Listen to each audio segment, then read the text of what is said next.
Milton সমাদারের বিরুদ্ধে যে অভিযোগটা ছিল আপনারা বলেছেন, তাকে আমরা আজকে গ্রেপ্তার করেছি।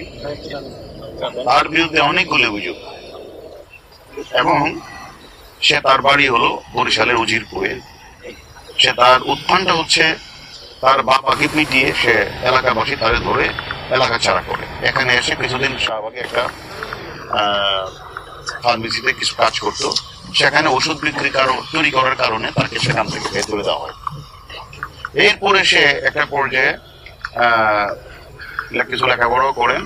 সে মিটু হালদার নামে একটা নার্স, যে নার্সিং মেয়ে, যে পেশা নার্স, তাকে বিয়ে করার পরে সে তখন তার স্বপ্নে আসলো সে একটা ওল্ড অ্যান্ড চাইল্ড একটা কেয়ার সেন্টার সে স্থাপন করবে, এরকম একটা স্বপ্নে আসলো। তখন তার ওয়াইফকে নিয়ে সে মিরপুর এলাকায় একটা